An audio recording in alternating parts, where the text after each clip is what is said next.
Well, good day.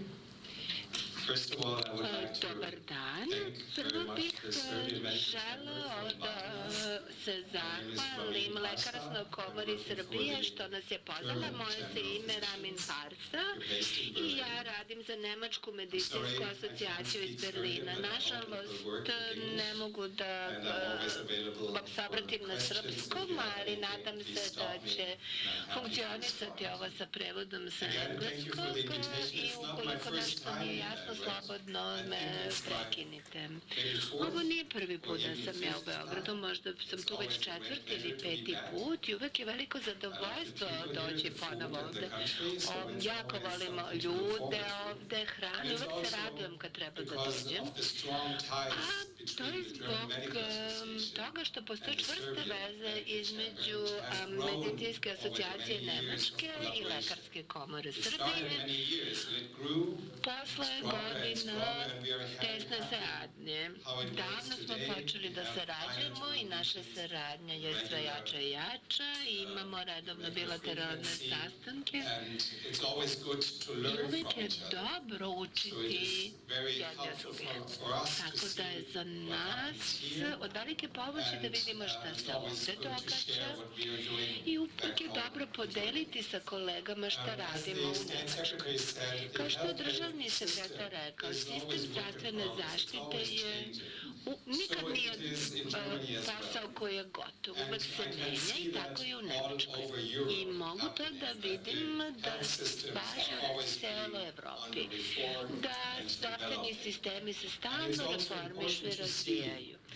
Takođe je vrlo važno videti koja je uloga profesionalnih organizacija kao što su lekarske komore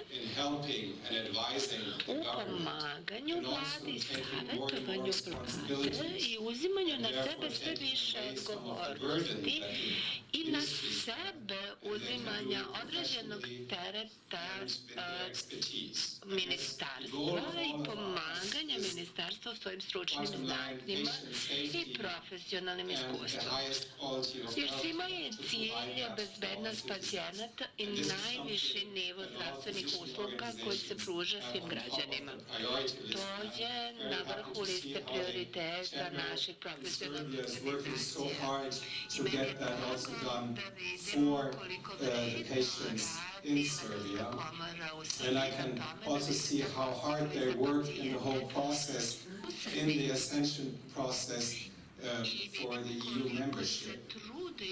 I can really see how much they work, and congratulations to the chamber and all the members of the chambers and the physicians, what they are doing.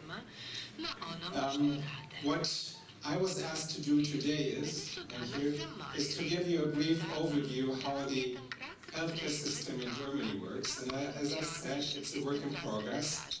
We have just had elections in Germany in fall, and the two parties that are going to form a coalition, they agreed on a contract just yesterday, and of course healthcare was one of the key issues they had to agree on, because they have different points of views how it should be organized.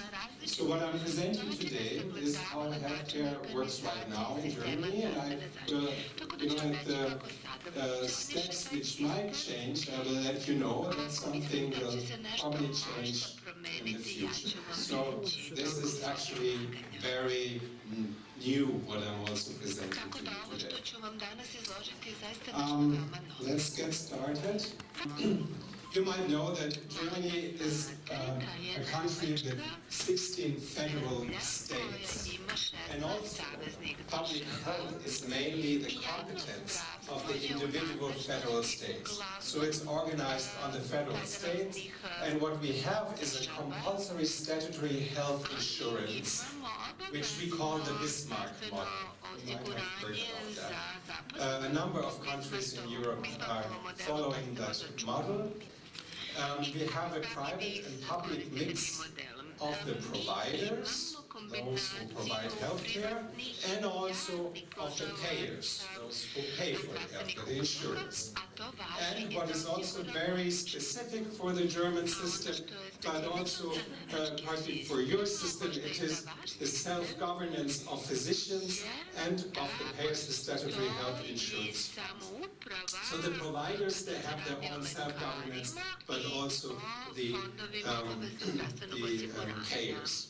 This is very specific for Germany. Now again, let's get to some data. With a population of 81 million people in Germany and a GDP per capita of about 38,000 euros, we pay about 4,000 euros per capita per year for healthcare. That's about 11.3% of our GDP.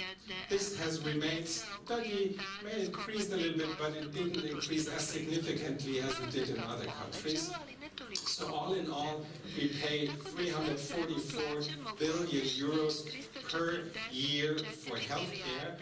And where does all this money go to? This will show you here. A large chunk goes for the inpatient sector, it's 37%.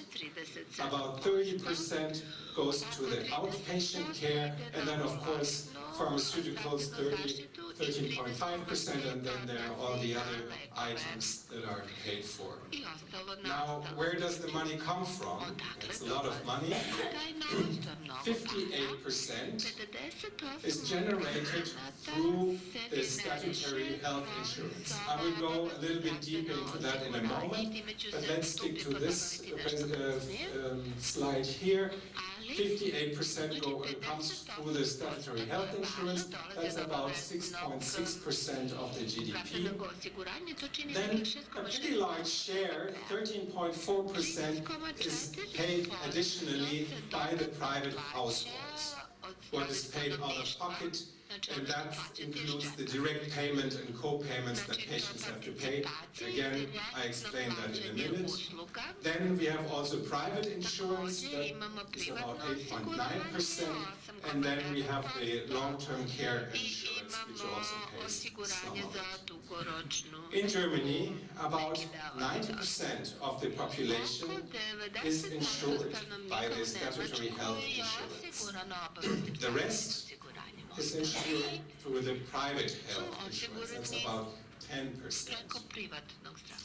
So the statutory health expenditures, that's about 202 billion euros. Again, the largest part goes to inpatient care, and then pharmaceutical and outpatient care is about 17%, and then there's the dental part.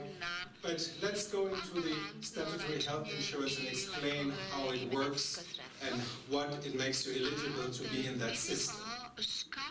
In general, all people who are employees, which is probably most people in Germany, they are eligible, they can, and they are mandatory, they're obliged to be in the public system, right? Unless they earn more than 59,000 euros in 2018. These are very new numbers, or that's about 4,950 euros per month. That's a lot of money. If you earn more than that, you can opt out the system and go and have private insurance. Okay? If you earn below that, you have to stay in the public system. How much do you pay? It's 14.6% of your income, and you only pay that up to a ceiling of 4,425 euros, which means if you earn more than that, you still only pay 14.6% on 4,425 euros. So there is a ceiling to the payments. The contributions are shared between the employer and the employee. So both pay 7.3% of the, that's shared of the 14.6%. However, there can be an additional contribution up to now that's solely paid by the employee. In general, this has been about an additional 1% or 1.1%, depending on the insurer where you are insured with. And that's actually where the competition also happened between the insurers. Some asked for less, some asked for more. So people had the choice to go to an insurer who asked for less additional contribution. And as I said, this is something which might change in future. What the new regulation might be, if it all works out, is that there won't be a difference between what the employer and the employee pays. It would be shared very equally. This has been the case in the very past, and at some point they changed it to make it more friendly for the employers, so they wouldn't have to pay more. And in future, it might again be the same as it was in the very past, so it's equally paid. This slide might make it a little bit more easy to understand. The premiums people have to pay, so your salary, the more you earn, and the contributions will increase up to a certain ceiling. What I said, 53,000 euros. Then it stays the same. The premium is the same no matter how much you earn. Right now, that's about 367 euros. Just the payment for the employees have to pay, and that from a certain ceiling on, you can opt out, and that's the ceiling here. Then you can leave the public insurance. You don't have to, but you have the option to leave. As I said, almost 90%, 88% of the population is covered by this public insurance. Most of them, of course, are mandatorily in it, but then there are also about 14% that could actually leave it, but they stay in it. They decide to stay in it. Why? Because it has many benefits for people in the public insurance system. For example, non-earning spouses and your children are included without any extra charge. So if you're the head of a family and your husband or your wife doesn't work, and you have 3 children, all of them are insured for free. You don't have to pay extra. This is, of course, very nice. In the private system, you have to pay for each member of your family individually. So usually, people who have a family, they decide to stay in the public system because it is much cheaper. We have a number of insurers, still 110. It used to be a lot higher, 1,200 back in the 90s. Now it reduced to about 110, and this is actually one thing that the government always had as an objective, to reduce the numbers, to make it more efficient, and I think they have something of 50 insurers in mind in the very end. Right now we have 110, many of the smaller ones, they merged with the bigger ones, and some went out of business. What we have is a free choice of the insurers, so you can, as a person, you can choose which insurer you would like to have. Usually you go for the one that is cheaper. And what is in the public system, that all the insurers are obliged to take you as a member. They cannot reject anyone because he or she is too sick or too old. That's different in the private system. They can say, no, I don't want you, you're too sick or you're too old, or you have to pay a very high premium because you're sick. In the public system, everyone is treated the same. What is happening in the public system?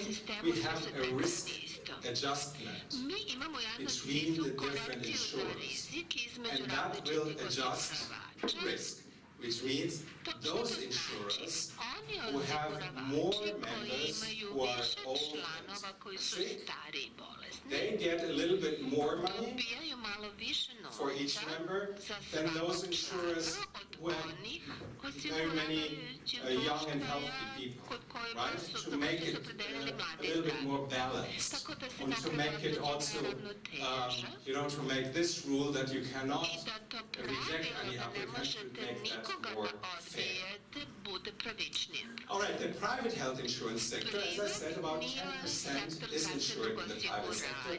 These are usually people who are not employed, who are self-employed, those are civil servants, and of course those very high income earners who have decided to go out of the public system. Then we have another 30% of the population who purchase additional supplementary insurance. They are in the public system, but they want supplementary insurance, for example, for more amenities in the hospital. They want to have a private room. They want to be treated by the chief of the hospital, so they purchase extra supplementary private health insurance. The private sector is a little smaller than the public sector. We have only 48 private health insurers, and what the private insurers also have to offer is the so-called basic health insurance. That has only recently been introduced. That's a scheme for those who don't have a chance to get in the regular private system because maybe they are old or they are sick or they have any chronic diseases, but they can't go in the public system because they are not employees. So they, for those persons, there is the basic health insurance where the private insurers are actually obliged to take them on board, and the premiums, they are not supposed to be higher than the highest rate would be in the public system. Let me show you this slide, and this might make it a little bit easier. I hope it wasn't too confusing, and this slide might clear all your questions. The employee and the employer in the public system, they pay their premium to the health insurers, and the health insurers pay first into a so-called healthcare fund. That's also where the risk adjustment is happening. Some tax money flows into here, and then the healthcare fund pays the health insurers. And the health insurer gets a lump sum per member, which is a fixed sum per member to the insurers, and this lump sum is actually risk adjusted.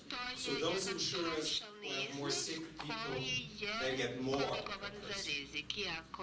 And then the insurers, they pay the providers, and how this works, paying the providers, the physician and the hospitals, my colleagues will explain in a few moments.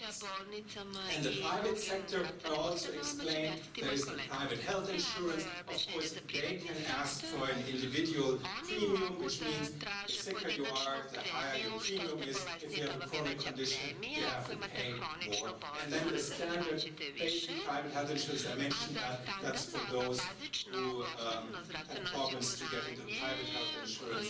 This would be the track they can go. All right.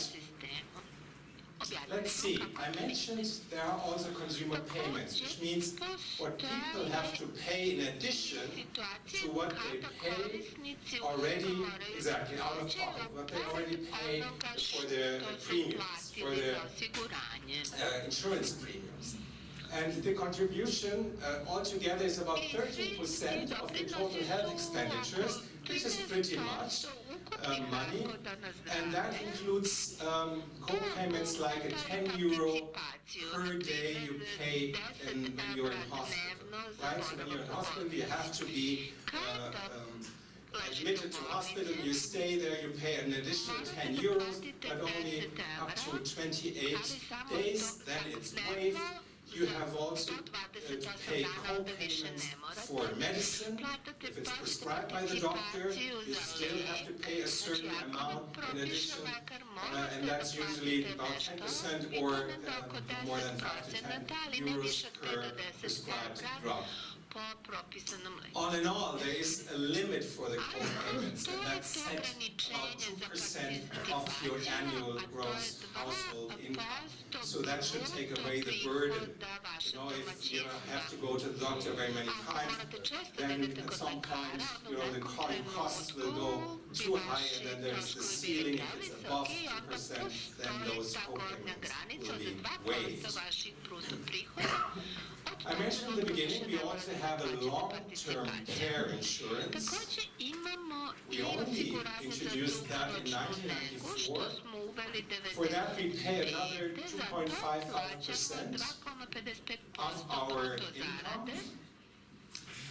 Again, it's split between employer and Pola na employee, teret half-half. poslodavca, pola na teret And zaposlenog. this actually should pay for events when you need health care for, let's say, more than 6 months. And you have some serious chronic condition, and you have to be in hospital for a very long time. For serious events, then this long-term care insurance kicks in and pays. And this was introduced in order to take away a little bit burden of the public insurers, because that was usually a big chunk of money they had to pay, and this was actually very helpful during that time to ease the financial situation of the public insurance. Now, just a few more words how the providers work, which means those who offer medical treatment in the inpatient sector and in the ambulatory care sector. In Germany, you have a very distinctive characteristic. It's called the double specialist track, which means physicians who are specialized in a certain field, they offer their services both in the outpatient and in the inpatient sector. Right? So you can also go and see a specialist in the private sector. I don't know, is that the case here in Serbia as well, that you can see specialists in so it's all usually done in the hospital sector? Uglavnom su u bolničkom sektoru ili You u have to pay ambulantnom. separately. Okay. I morate Well, da we have plaćate odvojeno both izgleda. ways. You can see specialists in the hospital, but also in mostly actually in the outpatient sector. And the sectors used to be very separated, strictly separated, but that is changing now. The distinction is disappearing more and more, so the hospitals are also providing more and more outpatient clinics, and the inpatient sector is kind of reducing also their beds.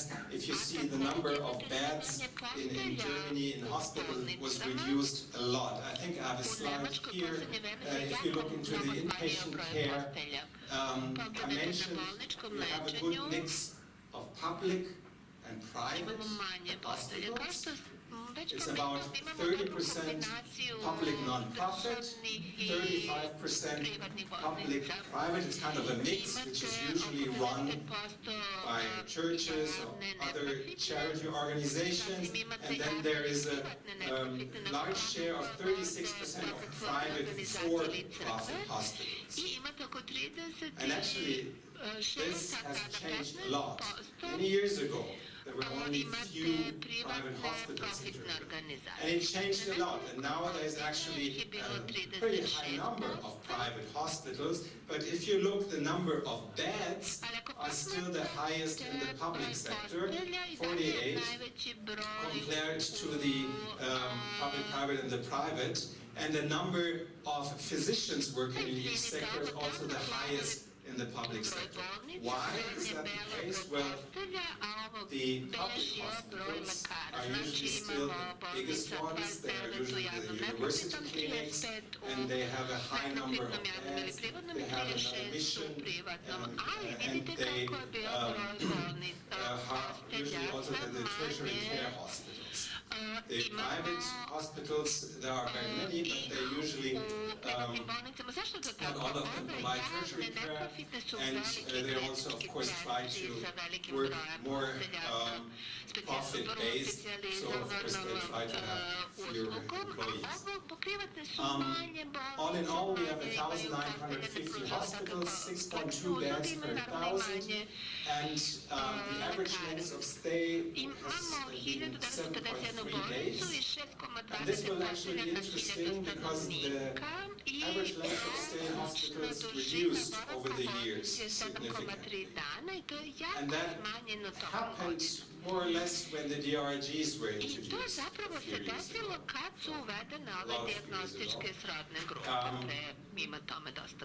that was one of the major reasons why the number of days reduced, and with that also the number of beds was reduced more and more. The outpatient care, that's delivered by physicians who work in their private offices, both general practitioners, family medicine, and specialists. And you have to be member of one of those 17 associations of statutory health insurance physicians. It's a very long word, but my colleague will explain to you later on, these are the organizations who actually reimburse the physicians who work in their private offices. You have to be a member of one of these associations and get assigned permission to work in your private office. And then you work in your private office and you can offer care as a specialist. Only specialists can open their private office. Even general medicine, family medicine is a specialty. So you have to become a specialist in family medicine. Is that the same here or the same here, right? So you for some time.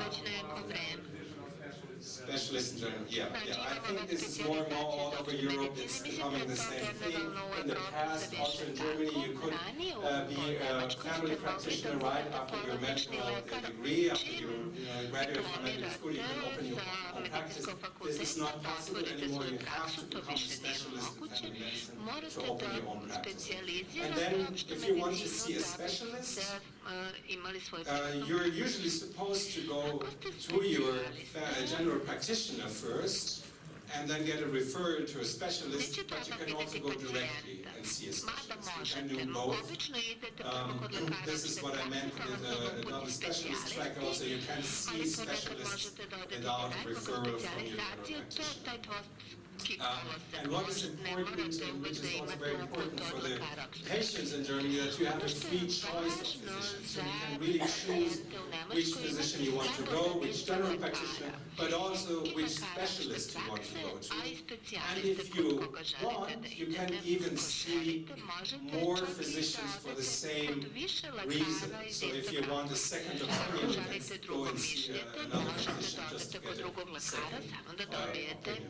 Yes, to ask you about, are there actually any restriction about the number of visits of patients to their general practitioners or family physicians?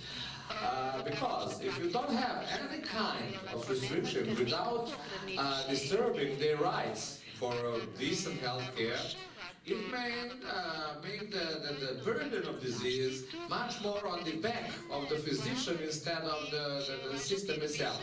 Because the Serbian primary healthcare physicians are very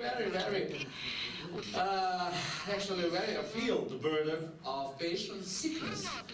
Not always the real disease or the illness itself, but they are pressed by the administration, and you'll see the patient all the time, again and again, and it makes much noisy people in our waiting rooms in front of our offices, with great measure of unpleasant of all of us.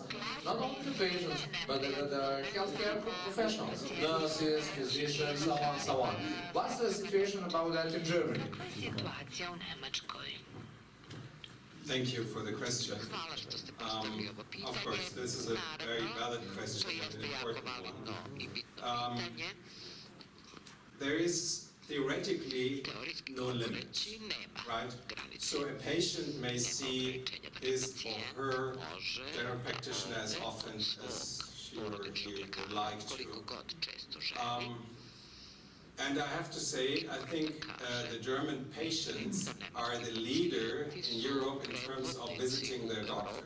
I think it's about 14 or 18 times a year, which is a record in Europe. I don't think any other country has this many visits. So we love our doctors, which is good. But you're right, it can be a problem now, and this will be explained later in terms of the reimbursement in the public system.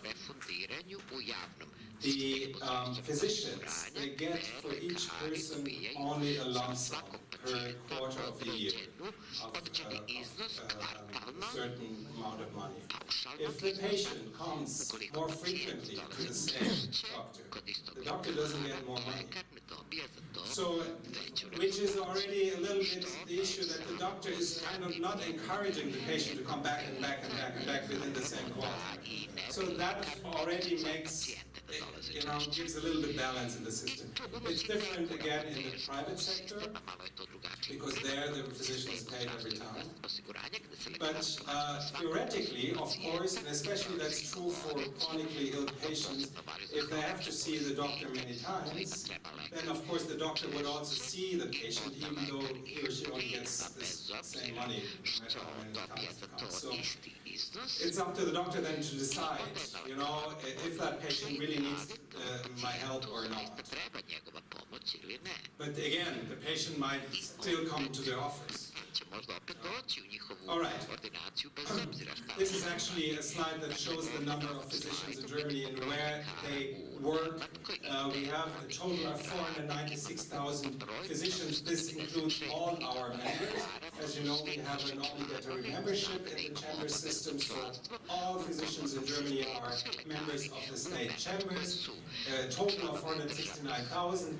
Practicing physicians are 378,000. These are the ones that are actually still working as physicians. And most of them work in the inpatient care sector, which is 51%. Then we have the outpatient care, and then the others.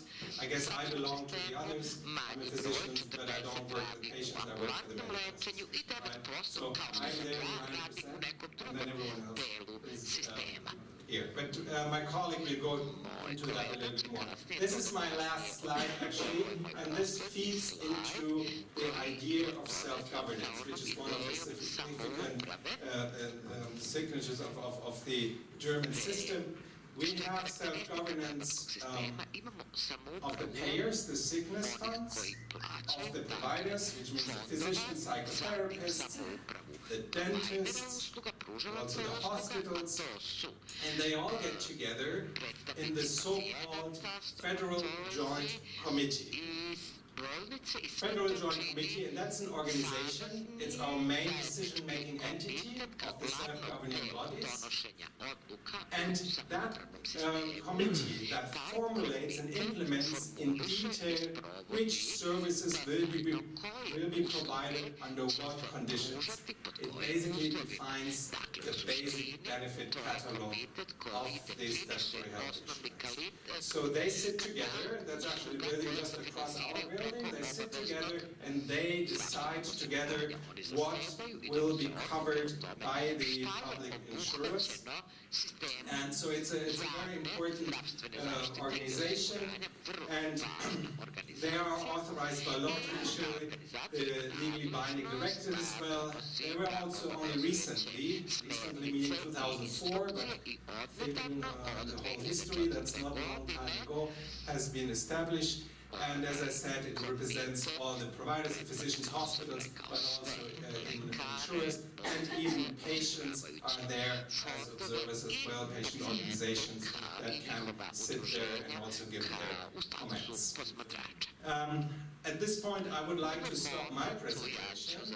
I'm very happy again to be here, and I would like to commend you on your efforts and the Chamber for all your endeavors over the many years, and I'm looking forward to our further collaboration. Again, I'm so happy that I'm here today. It's a great honor for us, and I know that you work hard also in terms of your international activities. The Chamber really represents the Serbian physicians on the international level very professionally. I can tell you, because I work in the international sector, and we all see how hard the Serbian physician representatives are working there, and what a good impression they give to the outside world. So thank you, and I would like to hand over.